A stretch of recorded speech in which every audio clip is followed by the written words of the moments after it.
सबसे ज़्यादा जो डाउट आते हैं, मेस का खाना, हॉस्टल की लाइफ, हॉस्टल्स के रूम्स कैसे हैं, बीएससी नर्सिंग अगर हम कर रहे हैं एम्स से वो भी, तो ये डाउट तो मन में आते ही आते हैं। तो definitely this video is very beneficial for 2024 as well as for 2025 student, क्योंकि उनको जो 2024 में अभी एम्स में जा रहे हैं उनको गाइडेंस मिलेगी कि खाना किस तरीके से होता है, आपका हॉस्टल्स वगैरह का क्या रहता है, फ़ीस का क्या रहता है, सारी चीज़ें वो वाली हम डिस्कस करेंगे। एंड 2025 के बच्चों को मिल जाएगा कि क्या सीट स्टेटस रहता है, इंफ्रास्ट्रक्चर हर एक एम्स का कैसा है, ठीक है, काउंसलिंग प्रोसेस क्या है, आपका पढ़ाई के लिए आपको क्या चीज़ें करनी है, क्या नहीं करनी है। जो बच्चे अभी एडमिशन ले रहे हैं 2024 में, तो वहाँ पे क्लिनिकल आवर्स क्या हैं आपके, क्या रिक्वायरमेंट्स आपको वहाँ पे करनी होती है कंप्लीट, वो सारी चीज़ें हम ब्रीफली देखेंगे, ठीक है। So I am very excited to start this video because it is very special video. यहाँ पे बीएससी नर्सिंग की जो भी मेरे एक्सपीरियंसेस हैं मैं वो भी आप लोगों के साथ शेयर करूँगी, और भी बहुत सारी चीज़ें रहेंगी। स्टार्ट करते हैं वीडियो को। सबसे पहले कम्स फ्रॉम जो हमारा एंटरटेनिंग पार्ट है, लाइक जो हमें एक एक्साइटिंग पार्ट लगता है कि हॉस्टल के रूम्स कैसे हैं और कैसे एम्स में रूम्स जो है दिए जाते हैं। क्या वही गवर्नमेंट कॉलेजेस की तरह बहुत बेकार से रूम्स होते हैं? तो नहीं, यहाँ पे रूम्स नीट एंड क्लीन आपको मिलते हैं। आप इनको अपने हिसाब से मॉडिफाई भी करा सकते हो, एंड यहाँ पे 2 सीटर रूम्स अवेलेबल आपको होते हैं, ठीक है। आपको क्या क्या चीज़ें मिलती हैं? एक टेबल, चेयर, बेड और एक अलमीरा आपको यहाँ पे मिलते हैं अपना सामान जो है अरेंज करने के लिए, ओके। वॉशरूम्स ऑब्वियसली आपके 3rd ईयर तक आपके हर एम्स का थोड़ा सा अलग रहता है ये चीज़ें में। तो कुछ एम्स में शुरू में ही आपको अटैच वॉशरूम मिल जाते हैं, कुछ एम्स में होता है कि 3rd ईयर में जाके आपको मिलते हैं, तो वो थोड़ा बहुत फ्लक्चुएशंस आपका आता रहता है, okay. So this is all about the hostel. अब बात कर लेते हैं हॉस्टल की फ़ीस क्या रहती है। देखो, पूरे 1 साल के तुम्हारे हॉस्टल का जो चार्ज होता है वो 700 रुपये होता है। पूरे साल के हॉस्टल की फ़ीस मैंने बताई है, ठीक है। मेस यहाँ पे इंक्लूडेड नहीं है। अब हम मूव करते हैं मेस के ऊपर। मेस में खाना ऑब्वियसली आपको स्नैक्स भी मिलते हैं, ब्रेकफास्ट होता है, आपका लंच होता है, डिनर होता है, सारी चीज़ें होती हैं। एंड हर एम्स का ऑब्वियसली मेन्यू भी डिफरेंट होगा, बट हाँ, खाना आपका अकॉर्डिंग हॉस्टल में जैसा होता है वैसा ही यहाँ पे अवेलेबल रहता है, ओके। एंड यहाँ पे एक इम्पॉर्टेंट चीज़ है, बहुत सारे लोगों को मिथ है कि एम्स में बस 5000 फ़ीस लगती है एंड एवरीथिंग वाज फ्री। नहीं, यहाँ पे आपके हॉस्टल के चार्जेस तो 700 रुपये 1 साल के हैं, बट यहाँ पे जो आपके इसकी मेस की फ़ीस है 3 से 4 हज़ार रुपये होती है। हर एम्स की थोड़ी सी फ्लक्चुएबल होती है, मे बी 3400 किसी एम्स में हो गई, किसी एम्स में वो 4000 भी हो सकती है, किसी एम्स में वो 4200 तक भी हो सकती है। तो ये हर एम्स का अपना अपना अलग होता है, ठीक है। वो डिपेंड करता है कि आपका एडमिशन किस एम्स में हो रहा है या आप किस एम्स में जा रहे हैं, ठीक है। So this is all about our mess portion. दोनों चीज़ें क्लियर हो गई हैं। हॉस्टल के रूम्स कैसे हैं वो भी मैंने दिखा दिए हैं, खाना कैसा है वो भी आपको मैंने बता दिया है, चार्जेस दोनों के क्या हैं वो भी मैंने बता दिया है। नाउ वी विल मूव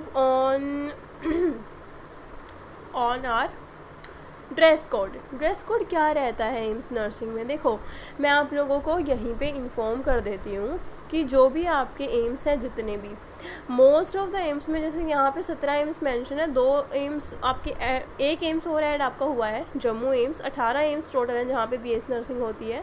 18 के 18 एम्स में ऐसा नहीं है कि सब जगह आपके स्क्रब अलाउड है। स्क्रब मतलब जो आपका ट्राउज़र और आपके पास एक टी शर्ट होती है, ठीक है। जैसे मे भी आपने एम्स ऋषिकेश की पिंक ड्रेस जो मैं यहाँ पे दिखा भी रही होंगी, आपको आ जाएगी वीडियो में।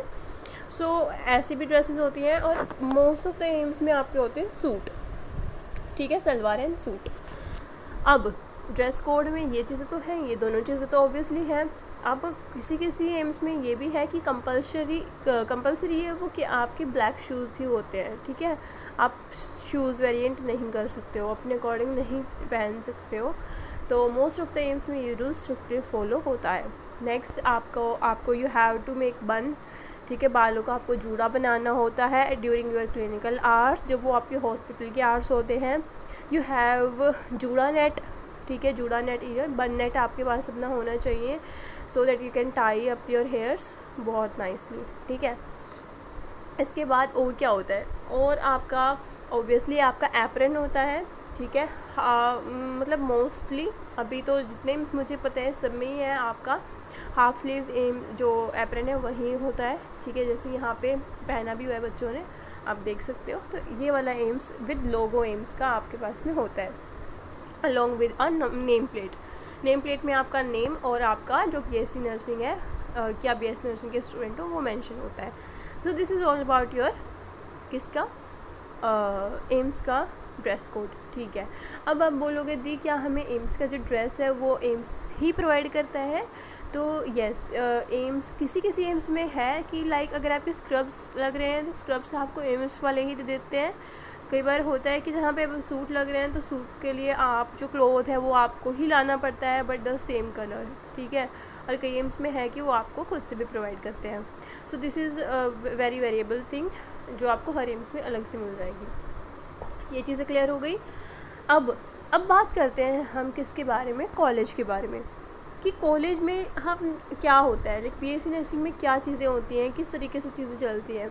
सो यहाँ पे आई डोंट थिंक कि यूट्यूब पे बीएससी नर्सिंग के बारे में ये इतनी चीज़ें किसी ने बताई होंगी। बीएससी नर्सिंग में क्या होता है बच्चों, जैसे आपका फर्स्ट ईयर है, ठीक है। अभी जो चीज़ें हैं लाइक आपके एक हम सेमेस्टर लेके चल रहे हैं, एक सेमेस्टर में आपके पर्टिकुलर आवर्स होते हैं क्लिनिकल्स और कुछ आवर्स होते हैं आपके थ्योरी वाले, ठीक है। क्लिनिकल्स अब ये ना डिफरेंट एम्स में डिफरेंट हो सकता है बट ऑब्वियसली आपका चीज़ें सारी सेम ही रहेंगी, थोड़ा बहुत फ्लक्चुएशंस होता है। जैसे clinical hours you have to complete, clinical hours मतलब जो आप हॉस्पिटल में अपनी पोस्टिंग करके आते हो, ठीक है। वो जैसे टाइम में ऐसे हो सकता है कि आपका सुबह 8 से आपके 12:30 तक क्लिनिकल्स हो गए एंड फिर 1 आवर का ब्रेक हो जाता है एंड देन आपके 2 आवर्स जो है वो थ्योरी के लगते हैं, ठीक है। 2 to 3 आवर्स थ्योरी के लगते हैं। तो थ्योरी में आपको पढ़ाए जाएंगे सब्जेक्ट्स। अब हर सेमेस्टर में सब्जेक्ट्स अलग होते हैं और क्लिनिकल्स में भी जैसे आप आगे बढ़ते जाते हो वो आपकी वास्ट चीज़ें आ जाती हैं। जैसे आप जब बिल्कुल अभी जाओगे, जो बच्चे भी जाने वाले हैं उन स्टूडेंट्स के लिए क्या है, जैसे कि जो अभी फर्स्ट टाइम आएगा उसमें आप लोगों को इतना एक्सपोजर नहीं मिलेगा। आप सोचोगे कि मैंने बीएससी नर्सिंग क्यों चूज़ कर ली, बिकॉज़ वहाँ पे अब मैं रियलिटी ही बता रही हूँ। यहाँ पे मे बी आप डिमोटिवेट हो सकते हो या फिर हो सकता है आप सोच रहे हो कि मुझे तैयारी नहीं करनी चाहिए थी या ऐसा है, बट वो सिर्फ आपका फर्स्ट टाइम के लिए ऐसा होता है बिकॉज फर्स्ट टाइम में आप फ्रेशर जाते हो। आपको हॉस्पिटल में एकदम से हम हायर जो रिस्पॉन्सिबिलिटीज़ वाली चीज़ें वो नहीं करा सकते, राइट। जैसे फर्स्ट टाइम में क्या होता है, आपकी मोस्टली जो है लैब वर्क होता है। लैब में अब क्या करोगे आप, लैब वो आपकी केमिस्ट वाली लैब नहीं होती है कि आपको जैसे केमिस्ट्री की लैब्स में आप करते वो चीज़ें नहीं होती हैं। यहाँ पे लैब में you have to perform very variable procedure on the dummies. आपके पास में डमीज़ अवेलेबल होते हैं, उनके ऊपर आपको डिफरेंट प्रोसीजर, वो बहुत छोटे प्रोसीजर होते हैं। जैसे कि फ़र्स्ट तो आपको जैसे होता है ना, आप लोगों ने भी ये चीज़ सुनी होगी, बोलते हैं कि नर्सेज बन रहे हो, नर्सेज तो सिर्फ बेडशीट चेंज करती हैं। एंड जब आप फर्स्ट सेमेस्टर में पर्टिकुलरली जाओगे एंड जब आप वो चीज़ें करोगे लैब में, आप बस बेडशीट चेंज कर रहे हो, इवन जब आपके क्लिनिकल्स में भी लगेंगे तब भी आप सिर्फ बेडशीट वाला काम ही कर रहे हो, तो थोड़ा सा आपको डिमोटिवेशन फील होता है। बट वो चीज़ है कि आपको बेसिक से लेके चलते हैं। जो नर्सेज होती हैं उनका काम वो नहीं होता है, ठीक है, but you have to prepare for that also, इसलिए वो सिखाते हैं, ठीक है। सो जैसे कि सबसे पहले बेडिंग वाला प्रोसीजर हो गया कि आपको बेडशीट जो है वो प्रॉपर अच्छे से आनी चाहिए। मतलब जब आप करोगे ना स्टडी बीएससी नर्सिंग के लिए, आपको पता होगा कि ओपन बेड, क्लोज बेड, ये चीज़ें क्या होती है, ठीक है। अभी तो मैं कुछ ज़्यादा ही बीएससी नर्सिंग में जो ले गई हूँ, but you have to be prepare with that, ठीक है। बट जैसे जैसे आप मतलब फर्स्ट टाइम आपका ऑलमोस्ट इसमें जाएगा कि पोजीशन करा दी कि पेशेंट को बैठाते कैसे हैं, कौन सी डिजीज़ कंडीशन में कैसे क्या चीज़ें होती हैं, वो हो गया, ठीक है। अब जब आप सेकेंड जो आपका सेमेस्टर होता है, सेकेंड सेमेस्टर में आओगे तो थोड़ी सी आपको एडवांस चीज़ें करवाएंगे। थोड़ी एडवांस चीज़ों में जैसे कि ओरल केयर पेशेंट की, लाइक ब्रश कैसे करते हैं, ठीक है। नील केयर, अगर नील हैं बड़े तो उनको किस पर्टिकुलर हिसाब से, अब ऐसे नहीं हम जस्ट नेल कट करते हैं, वैसे you have to make proper trays for that, ठीक है। ट्रे में प्रॉपर आर्टिकल होते हैं आपके पास में, ठीक है। अभी यहाँ पे फर्स्ट सेम में इतना हुआ, सेकंड सेम में यहाँ पे आओगे आपको बैक मसाज भी होती है, हेयर वॉशिंग भी होती है, बहुत सारी चीज़ें होती है, यू हैव टू परफॉर्म। अब ये फर्स्ट ईयर आपको लगेगा कि भाई हमसे तो ऐसी चीज़ें करवा रहे हैं जो सच में हमें लग रहा है कि हम इसके लिए नहीं बने थे, ठीक है। और मे भी वो चीज़ फील भी होती है कि काश मेरा नीट हो जाता, बट नहीं, जब आप सेकेंड ईयर में आओगे आपको थोड़ा सा एडवांस चीज़ें करने को मिलेंगी, आपको डिजीज़ कंडीशन के बारे में जानने को मिलेगा, क्योंकि फर्स्ट ईयर के जो सब्जेक्ट्स होते हैं उसमें आपकी अनाटमी होती है, सोशो होती है, साइको होती है, तो वो इतना हम इंटरेस्ट से करते भी नहीं हैं, ठीक है। तो आपको फील होगा कि मैंने नर्सिंग क्यों चूज़ कर ली। जब आप सेकेंड ईयर में आओगे देन आपको डिजीज़ कंडीशंस के बारे में जानने को मिलेगा, ठीक है। फर्स्ट ईयर में एक और चीज़ होती है मेन, कि आप लोगों को ना पेशेंट्स की हिस्ट्री लेनी होती है कि आप किस बीमारी से, किस दिक्कत से यहाँ पे आए हो, क्या हुआ था आपको, अच्छा पेट दर्द था, कितने दिन से पेट दर्द था, ऐसी ऐसी चीज़ें होती है। जब सेकेंड ईयर में आप आते हो आप डिजीज़ कंडीशंस के बारे में पढ़ना स्टार्ट कर देते हो। हालांकि पढ़ते तो फर्स्ट ईयर में भी हो, बट सेकेंड ईयर में आपका वो थियोरेटिकल सब्जेक्ट हो जाता है, मतलब आपका पेपर होता है, ठीक है। आपको दवाइयों के नाम के बारे में पूरा अच्छे से पता होने लगता है। फर्स्ट ईयर में भी ये चीज़ें होती हैं, बट सेकेंड ईयर में सब्जेक्ट आ जाता है फार्मा का, तो you have to learn that, ठीक है। फिर आपको लगता है कि हाँ अब आप थोड़ा सा अच्छा कर रहे हो, आप जो मेडिकेशंस फिल करते हो, ठीक है, आप कैन्यूला लगाते हो पेशेंट्स को, सैम्पल्स लेते हो ब्लड, तो फिर आपको थोड़ा थोड़ा इंटरेस्ट बनने लगता है अपनी नर्सिंग में कि हाँ अब थोड़ा सा सही काम हमें मिला है। बिकॉज आप लोगों के सेकेंड ईयर में जब आप हो जाओगे तो फर्स्ट ईयर वाले जो बच्चे आएंगे यानी कि आप सीनियर हो जाओगे, तो जो बेडशीट वाली चीज़ें हैं चेंज करना या ये सब करना वो कौन करेंगे, फर्स्ट ईयर वाले करेंगे, आपको नहीं करनी होती है वो चीज़ें। तो ये एक थोड़ा सा रहता है। आई थिंक मैंने ये चीज़ें क्लियर कर दी हैं। अब कॉलेज के बारे में मैंने बता दिया पूरा अच्छे से तुम लोगों को, ठीक है। सब्जेक्ट आप लोगों को पता चल ही जाएंगे, फर्स्ट ईयर में क्या होते हैं, सेकेंड ईयर में क्या होते हैं जब आप आओगे। And now we will talk about the college fees. College की फ़ीस क्या होती है एंड बुक्स वगैरह का क्या रहता है। देखो कॉलेज की फ़ीस के बारे में बात कर लेते हैं। कॉलेज की फ़ीस बच्चों आपकी देखो 4 साल की ना लमसम होती है 10,000 मैक्स टू मैक्स जाती है, उससे ज़्यादा नहीं जाती है। वो 7,500, 8,000, 9,000, 9,500 हर एम्स में अलग अलग हो सकती है, इस वजह से मैंने लमसम आपकी 10,000 बोली है। 10,000 के अलावा आपका एक भी खर्चा नहीं होगा कॉलेज फ़ीस में, ठीक है, ओके। अब मैं बात करूँगी किस चीज़ के बारे में, मैंने आपको सारी चीज़ों के बारे में बता दिया है। कॉलेज के बारे में हो गया, मेस के बारे में हो गया, हॉस्टल के बारे में हो गया, यूनिफॉर्म के बारे में हो गया है। Now we will talk about कि कौन कौन से एम्स में हमारी नर्सिंग है। बिकॉज जो नए स्टूडेंट हैं उनको नहीं पता है, 2025 वाले जो बच्चे हैं, देखो भाई तुम्हारी जो नर्सिंग है दिल्ली, भटिंडा, भोपाल, भुवनेश्वर, बेबीनगर, बिलासपुर, देवगढ़, गोरखपुर, जोधपुर, कल्याणी, मंगलागिरी, नागपुर, पटना, रायबरेली, रायपुर, ऋषिकेश, गुवाहाटी और जम्मू, इनमें आपकी एम्स नर्सिंग है। अब मैं आप लोगों को एक पिक शेयर कर दूँगी जहाँ पे जैसे यहाँ पे मतलब आएगा जो भी आपकी, जब मेरी वॉइस और मैं यहाँ पे रिकॉर्ड कर रही हूँ, जब भी आएगी तो मैं आपको एक पिक दिखा दूँगी कि इतने एम्स में जनरल कैटेगरी की इतनी सीट है, ओबीसी की इतनी सीट है, एससी की इतनी सीट है, ईडब्ल्यूएस की इतनी है, एसटी की इतनी है, ठीक है, ओके। अब हर साल एम्स ऐड होते हैं, तो आपके बार जो 2025 वाले बच्चे होंगे उनके बारे में भी एम्स ऐड हो सकते हैं, 1 या 2, ठीक है। कट ऑफ अभी जैसे अभी बच्चों का चल ही रही है, काउंसलिंग की डेट आएगी अभी जब आपका रिज़ल्ट आएगा।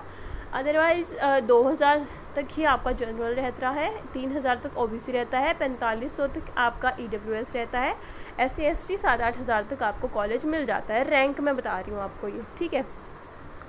सो ये चीज़ें भी हो गई। Now we will discuss about कि क्या आपका जो एंट्रेंस एग्ज़ाम होता है उसका प्रोसीजर क्या होता है इसमें एडमिशन लेने का इस कोर्स में, तो देखते हैं। देखो सबसे पहली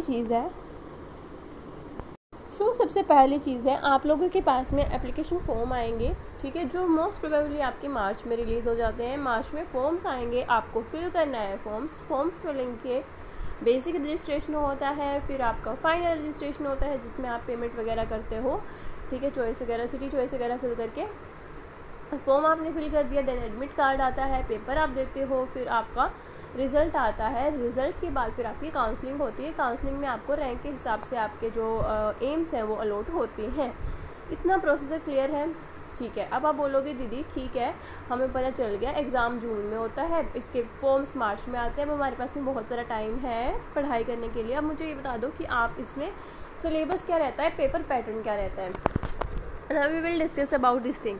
देखो जितने भी एम्स हैं उसमें बीएससी नर्सिंग के लिए सिर्फ एक एग्ज़ाम होता है, that is AIIMS BSc nursing. बस एक एग्ज़ाम होगा, उसी के थ्रू दिल्ली में, भटिंडा में, भोपाल में, हर जगह उसी से एडमिशन होगा तुम्हारा नर्सिंग में। नाउ उस एग्ज़ाम के लिए क्या क्या आपका पैटर्न रहता है। देखो एग्ज़ाम में 100 क्वेश्चन आते हैं, 1 नंबर का एक क्वेश्चन होता है, मतलब 100 नंबर का आपका पेपर होता है, ठीक है। अगर आप एक क्वेश्चन सही करते हो 1 नंबर मिलता है, गलत करते हो तो 0.3 मार्क्स डिडक्ट हो जाते हैं, नेगेटिव मार्किंग है यहाँ पे। और अगर आप अनअटेम्प्ट रखते हो क्वेश्चन को तो 0 मार्क्स आपको मिलता है, ठीक है। नाउ यहाँ पे क्या होता है, 100 क्वेश्चन में से 30 जो क्वेश्चन होते हैं ना वो आपके रहते हैं पीसीबी के, फिजिक्स केमिस्ट्री एंड बायोलॉजी के, और जो 10 क्वेश्चन होते हैं वो जीके के रहते हैं, ठीक है। अभी आप लोगों को आइडिया लग गया होगा कि पेपर पैटर्न क्या रहता है, ठीक है। उसके बाद में आपके पास में पर्टिकुलर एक समय होता है इस एग्ज़ाम को देने के लिए, ठीक है। अब की बार जो ये एग्ज़ाम है 2024 में जो हुआ था वो 2 दिन में हुआ था। एक 8 तारीख को कुछ बच्चों का हुआ था, 9 तारीख को कुछ बच्चों का हुआ था, ठीक है। नॉर्मलाइजेशन से रिजल्ट आया है एंड देन आपका चीज़ें आगे प्रोसीड हुए हैं। But it is not necessary कि आप लोगों का जो एग्ज़ाम है अब की बार भी 2 दिन हो, बिकॉज ये फर्स्ट टाइम में ऐसा हुआ है कि आपका 2 दिन में हुआ है, अदरवाइज़ पहले नहीं होता था। मे बी इस बार बच्चे ज़्यादा हैं जिन्होंने पार्टिसिपेट किया था, that is the reason, okay. सबसे जो बड़ा यहाँ पे आपको बेनिफिट मिलता है वो होता है कॉन्ट्रैक्ट बेस्ड जॉब का, कॉन्ट्रैक्ट बेस्ड जॉब का, जो कि आपको किसी और गवर्नमेंट कॉलेज में नहीं मिलता है। What is this contract based job? ये कॉन्ट्रैक्ट बेस्ड जॉब क्या है? कॉन्ट्रैक्ट बेस्ड जॉब में बच्चों क्या होता है, जैसे आपने अपनी 4 साल की नर्सिंग कर ली, ठीक है, 4 साल के आप लोगों ने नर्सिंग कर ली है, उसके बाद में आप लोगों को क्या है वहीं उसी हॉस्पिटल में, एम्स में, मतलब जहाँ पे भी आपकी नर्सिंग होएगी, 3 साल के लिए आपको कॉन्ट्रैक्ट पे जॉब मिल जाएगी, जहाँ पे आप लोगों की सैलरी 30 to 40,000 होगी, ठीक है।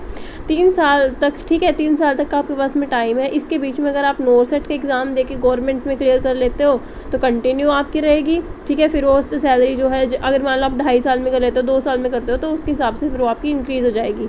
बट अगर तो आपको 3 साल का एक टाइम मिल जाता है ना प्रिपरेशन का, बट अगर कहीं और से आप करते हो तो आपको ये वाली जो चीज़ है, ये वाला एक बहुत बड़ा फैक्टर है जो कि और गवर्नमेंट हॉस्पिटल्स में नहीं मिलता है, चाहे फिर वो कोई भी हॉस्पिटल हो, द मोस्ट इम्पोर्टेंट फैक्टर, ठीक है। उसके बाद दूसरा क्या बेनिफिट है दीदी हमारा यहाँ पे करने का, उसके बाद ये हो गया।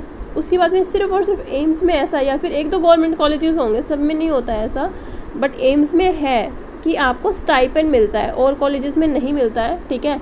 90% कॉलेजेस में नहीं मिलता है, गवर्नमेंट बहुत रेयर होते हैं जहाँ मिलता होगा, ठीक है, क्योंकि हर स्टेट का अलग प्रोटोकॉल होता है।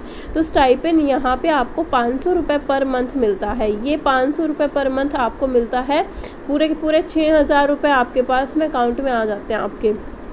ये एक बेनिफिट यहाँ पे होता है।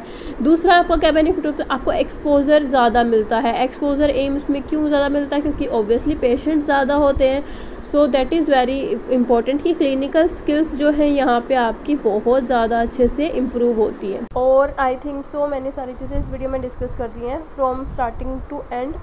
स्टिल आपको कोई डाउट है या क्वेरी है, जैसे एक डाउट रह गया है कि कॉलेज की बुक्स, आपके पास लाइब्रेरी वहाँ पे होती है, लाइब्रेरी में सारे बुक्स आपको मिल जाएंगे, so you don't need to take any books from outside, ठीक है। आपको खुद से पैसे खर्च करने की ज़रूरत नहीं है, आपको लाइब्रेरी से बुक्स मिल जाती हैं, वो आप इशू करवा सकते हो वहाँ से, ठीक है। इसके अलावा आई डोंट थिंक मैंने कोई चीज़ छोड़ी है तो आप लोग मुझे बता देना। तैयारी कैसे कर सकते हो? तैयारी के लिए हम आपके देखो NCERT बेस्ड पेपर आता है, ठीक है। आप खुद से भी चीज़ें कर सकते हो, सेल्फ स्टडी करके भी कर सकते हो, और हम जो चीज़ें प्रोवाइड करते हो उनके हेल्प से भी कर सकते हो। यूट्यूब पे भी अभी कोर्सेज़ आएंगे, आपके एडिशनल कोर्सेज़ भी हैं जो आप ज्वाइन कर सकते हो। सो वेरिएबल चीज़ें हैं प्रिपरेशन के लिए या स्टडी प्लान के लिए या फिर आपका टाइम टेबल के लिए। जो वीडियो है वो नेक्स्ट आपका आ जाएगा कि हमारा जो कोर्स है वो कब स्टार्ट हो रहा है, कैसे आप उसको ज्वाइन कर सकते हो, डेमो क्या है, कब से क्लासेस स्टार्ट होंगी, हर एक चीज़ उसमें डिटेल में डिस्कस्ड होगी, ठीक है। सो आई होप आप लोगों को ये वीडियो इन्फॉर्मेटिव लगा होगा। अगर लगा है तो कमेंट सेक्शन में मुझे ज़रूर रेड हार्ट कमेंट करना, एंड जो भी डाउट है या क्वेरी है तो आप पूछ लेना डायरेक्टली, ठीक है। Thank you for watching this video again.